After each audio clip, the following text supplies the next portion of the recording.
can be good for you. Recent research explores the function of solitude. Spending time alone does not necessarily mean being socially isolated or lonely. Time spent alone has various functions, such as relaxation, escapism, creativity, and problem solving. Let's see this word. I'm gonna see you, girl. So, escapism. Okay.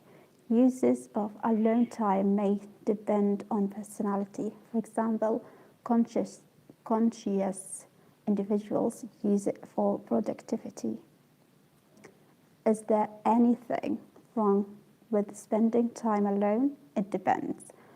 For some individuals, spending too much time alone may indicate the presence of emotional problems. For example, shame, paranoia, social difficulties, for example, being subjected to bullying or discrimination, and increase the chances of developing mental illness, especially anxiety disorders and depression.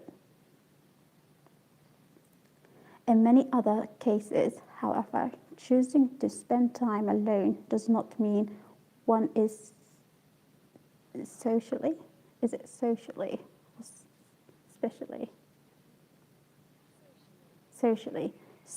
isolated, experiences chronic feelings of loneliness, or is mentally ill. There is nothing inherently wrong with spending time on one's own. In fact, taking breaks from too much socializing may have health advantages. What matters is how that time is used. To shed more light on the uses of solitude, I discuss a recent paper by Wren and colleagues published in the Journal of Personality, which discusses potential reasons scheduling me time may be beneficial. The 22 functions of spending time alone, building on a pilot study involving college students, N equal 1,542. The authors conducted a re-registered study with 101 American adults, average age of 46 years old. Participants were asked to rank the importance of 22 functions of alone time. 1. Achievement. Avoiding distractions in order to focus on important tasks and to gain achievements. Anonymity. Let's see how to pronounce this word. Anonymity, behaving, however, on blizzes without worrying what others might think.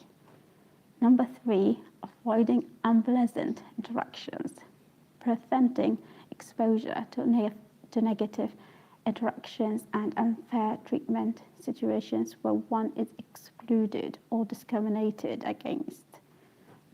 4, creativity, expressing oneself through art, music, poetry, and other creative activities. 5, emotion regulation, coping with challenging emotions, for example, stress, anxiety, depression, grief. 6, escapism, escaping daily duties and obligatory social engagements. 7, health, recovering from an illness or other causes of physical discomfort. 8, independence, becoming more independent and autonomous. 9, inner peace, feeling more at peace and free from life's daily pressures. 10, intimacy, feeling close to an absent loved one. For example, remembering an absent lover or parent who passed away recently. 11, leisure, engaging in leisure activities and hobbies, reading, listening to music, gardening, gaming, etc. Number 12, nature, exploring and connecting with natural world. Number 13, privacy, experiencing more privacy and safety or privacy. Number 14, problem solving, thinking about difficult decisions one needs to make and coming to a resolution. Number 15, quietness, enjoying a noise-free environment. Number 16, reducing infection risks, reducing in-person contact and potential infection. Number 17, relaxation, relaxing and restoring one's energy. Let's see, yeah. Number 18, religious experience, deepening faith and spiritual connection. Number 19, routines, performing daily routines, for example, exercising, getting work done. Number 20, self-discovery, gaining insight into one's strengths, weaknesses, goals, and values. Number 21, self-reflection, reflecting on thoughts and feelings. Number 22, traveling, gaining freedom from the restraints, customs, habits, and other aspects of a familiar environment. Let's see this word, how to pronounce it. Restraints, okay. The researchers then analyzed the interactions of alone time functions with personal characteristics, for example, age, gender, personality. These findings are described in the next section. Why do people value solitude? Venn et al. Found that both the purpose of spending time alone and the person's characteristics contributed to the variability. Let's see this, how to pronounce this word correctly. Variability of perceived importance of solitude. Person, 22% solitude function, 15%. And that individual, I do, what is this word exactly? Idiosyncratic preferences, person by solitude function interaction, had a substance, okay, let's see how to pronounce it. Substantial impact, 46%. Additional data analysis focused on how the functions of solitude interacted with personality traits, specifically the big 5 personality traits. Let's see how to pronounce this word. I don't know. Analyses, I think. The big 5 consists of 5 personality domains. Yeah, this word. Domains. Personality domains. Extraversion associated with being assertive, gregarious, and enthusiastic.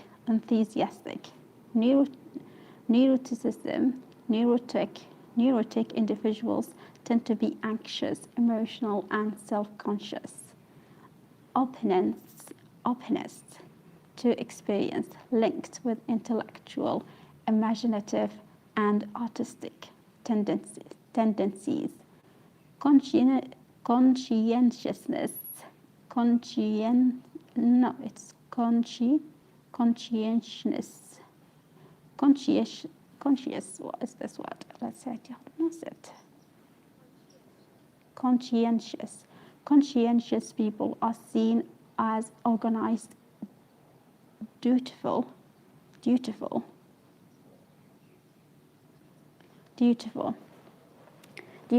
and Competent. Let's see this word. I'm struggling to pronounce it. Competent. Agreeableness, being trusting, sympathetic, cooperative, etc. The results showed the Big Five was predictive of several functions of solitude. In other words, being high on a particular personality trait predicted how the person would spend their me time. People high in neuroticism, let's see this word, how to pronounce it. Neuroticism spent the time engaging in emotion regulation. Those high in openness focused on creativity and self-discovery. Conscientious individuals increased their productivity. Introverts relaxed and restored their energy. The Big Five was not predictive of other functions of solitude. For instance, privacy, reportedly the most important reason for spending time alone, was not uniquely associated with any personality dimension of the Big Five. Takeaway: choosing to spend time alone is not the same as experiencing loneliness, which, by the way, continues to be stigmatized and misunderstood. For example, one could feel lonely in the middle of a crowd, even if talking at length with numerous people. Another person, in contrast, may spend a lot of time alone without feeling lonely. What matters is not the fact of spending time alone, but the how and why. It also depends on the way the functions of solitude interact with personality.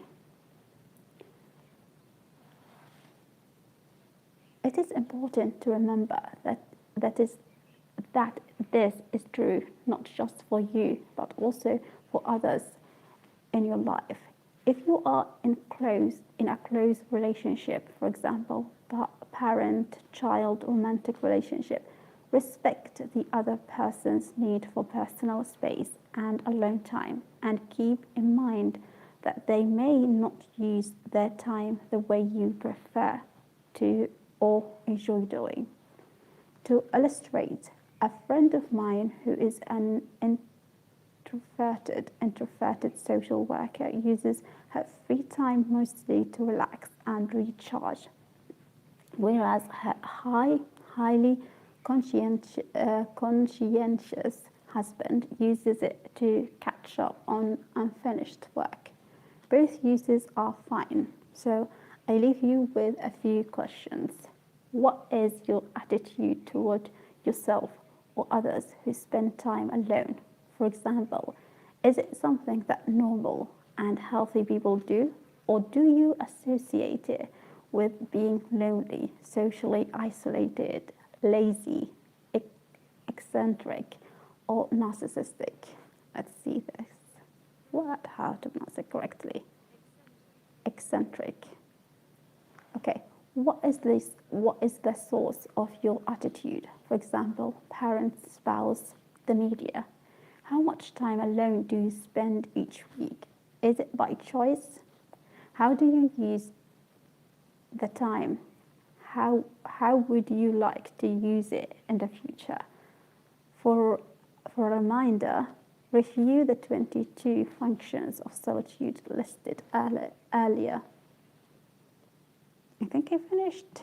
Yeah, I finished. Do I need to read another article, Naini? At long last, a quicker way to measure your personality. How what you eat reveals your personality. I think I read this before, so that's this.